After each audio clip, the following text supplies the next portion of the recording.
Hello दोस्तों, मैं आशीष Patel compact study point में आप सभी का स्वागत करता हूं। दोस्तों, लास्ट क्लास में हमने एक्सरसाइज 2.1 का इंट्रोडक्शन पार्ट पढ़ा था। उस इंट्रोडक्शन पार्ट में हमने पॉलिनोमियल क्या होता है, पॉलिनोमियल के टाइप्स कितने हैं, ठीक, और जीरोज के बारे में अच्छे से बहुत ही बेहतरीन तरीके से पढ़ा था। हाँ सर, क्या कह रहे हैं आप? बहुत ही बेहतरीन तरीके से जो है हमने इसके इंट्रोडक्शन वाले पार्ट को किया था। बहुत ही इजी सा इंट्रोडक्शन था। और एक्सरसाइज 2.1 बहुत ही छोटी सी एक्सरसाइज है, बहुत आसान एक्सरसाइज है। उस इंट्रोडक्शन पार्ट को अगर आप देखे होगे ना तो कहोगे ये भी कोई एक्सरसाइजेस है। मतलब इन क्वेश्चंस में कोई दम ही नहीं है। आइए आसानी से 2 मिनट में सारे क्वेश्चंस को सॉल्व करते हैं। क्वेश्चन में लिखा है the graphs of y is equal to p x are given in figure 2.10। ये फिगर है, इसमें ग्राफ दिया है किसी पॉलिनोमियल का। For some polynomials p x, मतलब किसी पॉलिनोमियल पी एक्स का ये पी एक्स के ये ग्राफ दिए गए हैं। Find the number of zeros of P x in each case. Her case में आपको नंबर ऑफ जीरोज बताना है कि इस पॉलिनोमियल के कितने नंबर ऑफ जीरोज होंगे। ग्राफ को देख के मैंने आपको एक बहुत प्यारी सी बात बताई थी कल के इंट्रोडक्शन में कि कोई भी पॉलिनोमियल हो उसका ग्राफ एक्स एक्सिस को जितने पॉइंट पे कट करता है या टच करता है उतने ही जीरोज होंगे।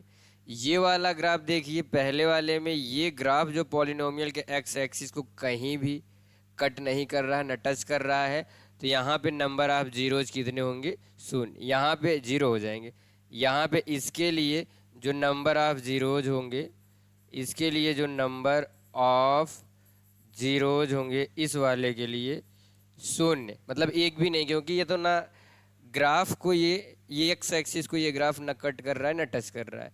इस वाले ग्राफ को थोड़ा अच्छी नज़रों से देखिए, ये ऐसे गया है ये ग्राफ, ये वाला ग्राफ ये कुछ ऐसे गया है।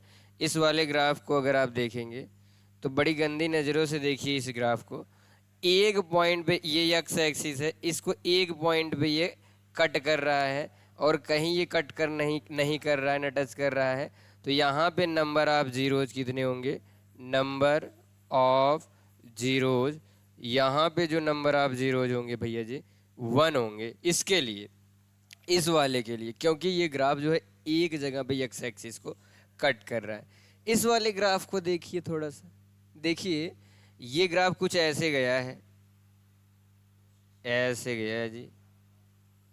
ये एक्स एक्सिस को देखिए, यहाँ पे एक बार कट किया है, दूसरी बार यहाँ पे कट किया है, तीसरी बार यहाँ, 3 बार एक्स एक्सिस को कट कर रहा है।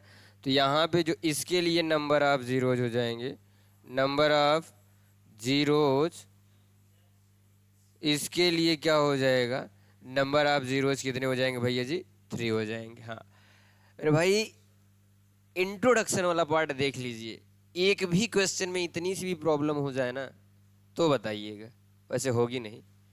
यहाँ पे चौथे वाले पार्ट में देखिए, ग्राफ जो है आपको दिख रहा होगा, इस तरीके से ग्राफ है ये कुछ इस तरीके से देखिए। ये एक्स एक्सिस आपकी ये है, एक्स एक्सिस को ये 2 पॉइंट पे क्या कर रहा है जी? कट कर रहा है। एक पॉइंट ये यहाँ पे ये ग्राफ कट कर रहा है, दूसरा पॉइंट ये यहाँ पे ये ग्राफ एक्स एक्सिस को कट कर रहा है। तो ये ग्राफ चूंकि एक्स एक्सिस को 2 पॉइंट पे कट कर रहा है भैया जी, तो नंबर ऑफ जीरोज यहाँ पे कितने हो जाएंगे? 2। नंबर ऑफ जीरोज, यहाँ पे जो नंबर ऑफ जीरोज हो जाएंगे 2 हो जाएंगे। इस वाले ग्राफ को देखिएगा, ये एक्स एक्सिस है और ये ग्राफ है, ये कुछ इस तरीके से ग्राफ है जी। यहाँ पे एक जगह एक्स एक्सिस कट किए, 2 जगह किए, 3 जगह किए, 4 जगह किए। तो यहाँ पे जो नंबर ऑफ जीरोज, इसके लिए जो नंबर ऑफ जीरोज हो जाएंगे, नंबर ऑफ जीरोज इसके लिए जो हो जाएंगे जी 4 हो जाएंगे। क्यों 4 हो जाएंगे? क्योंकि इसने एक्स एक्सिस को 4 पॉइंट पे कट किया है। इस वाले ग्राफ को देखेंगे, ये कुछ यहाँ पे टच कर रहा है एक्स एक्सिस को, यहाँ पे भी टच कर रहा है। तो मैंने आपको बताया था कोई ग्राफ जितने पॉइंट पे कट करे या टच करे उतने ही नंबर ऑफ जीरोज होते हैं। किसको? एक्स एक्सिस को जितने पॉइंट पे कट करता है या टच करता है। इस पॉइंट पे ये कट किया, इस पॉइंट पे टच किया है, इस पॉइंट पे टच किया है।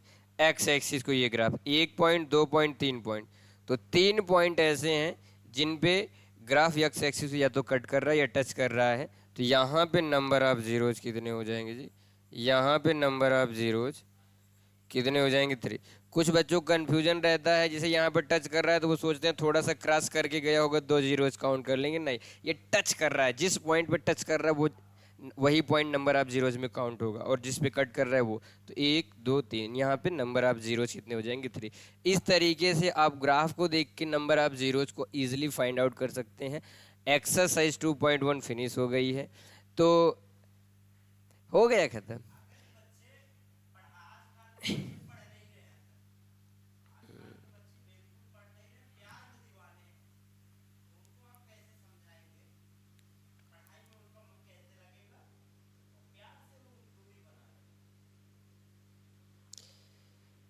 उसके लिए अलग वीडियो बनाए, इसी में ऐड कर दें। देखिए, आशा करते हैं ये एक्सरसाइज समझ में आई होगी। इसमें समझने जैसा कुछ है नहीं, फिलहाल समझ में आ गया होगा ये पूरा का पूरा। अब बात करते हैं, देखिए अगर लाइफ में आपको सक्सेस चाहिए ना, अच्छे मार्क्स चाहिए ना, जैसे हर कोई सपना तो हर किसी का होता है कि वो बोर्ड में बहुत अच्छे मार्क्स ले आए, 90 प्लस स्कोर करे।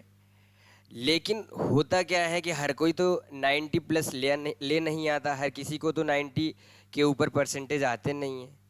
प्रॉब्लम क्या होती है, एक बच्चा तो 90% प्लस स्कोर कर जाता है, उसके ऊपर जाता है।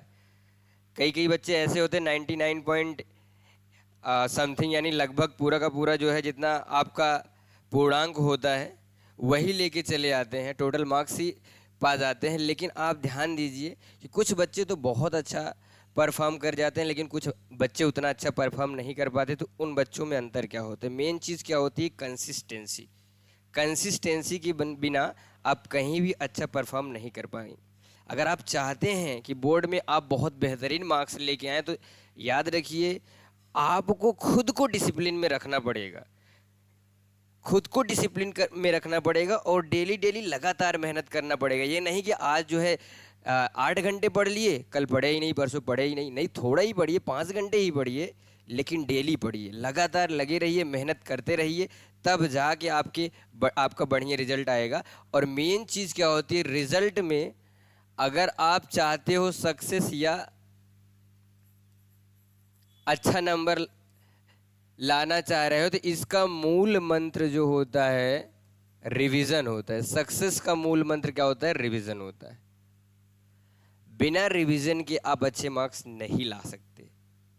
तो मेरे पास एक स्मार्ट रिवीजन प्लान है, स्मार्ट रिवीजन प्लान। अगर इस रिवीजन प्लान को आप फॉलो करते हैं तो आप समझिए कि बोर्ड में आपकी बहुत बेहतरीन मार्क्स आने वाले हैं। 100%, जितना भी आपकी अभी क्षमता है 10% उससे बढ़ जाएगा। ये समझ लीजिए, बहुत अच्छा रिवीजन प्लान है, और बिना रिवीजन के रिजल्ट नहीं आता है। बच्चों की अक्सर शिकायत रहती है कि सर पढ़ते तो हैं, भूल जाता है। भाई भूलते सब हैं, लेकिन आपको ना भूलने के पहले एक रेगुलर टाइम इंटरवल पे चीज़ों को रिवाइज करना पड़ेगा। आप लगातार चीज़ों को रिवाइज करते रहेंगे। एक स्मार्ट रिवीजन प्लान है जिसको मैं आपसे शेयर करूंगा। उस रिवीजन प्लान को अगर आप फॉलो करते हैं तो निश्चित तौर पर बोर्ड में बहुत ही बेहतरीन परफॉर्मेंस आप करेंगे। और चीज़ों को लंबे समय तक याद करने का तरीका भी मैं आपको नेक्स्ट वीडियो में बताऊंगा। ऐसे बहुत सारी चीज़ें मैं आपके लिए लेके आऊँगा, बहुत अच्छे अच्छे टेक्निक्स बताऊंगा कैसे आप पढ़ें ताकि चीज़ें लंबे समय तक याद रहें, और कैसे आप स्मार्ट रिवीजन प्लान को फॉलो करें और बोर्ड में कैसे आप फोड़ के आएंगे, वो तरीका मैं आपको बताऊँगा इस वीडियो में। ये वीडियो बड़ा छोटा सा था क्योंकि एक्सरसाइज बड़ी छोटी थी। तो नेक्स्ट वीडियो में मैं आपके लिए ले आ रहा हूँ स्मार्ट रिवीजन प्लान। उस प्लान को फॉलो करिएगा, फिर देखिएगा आप बोर्ड में अपने मार्क्स को बहुत ही बेहतरीन मार्क्स आएंगे। धन्यवाद।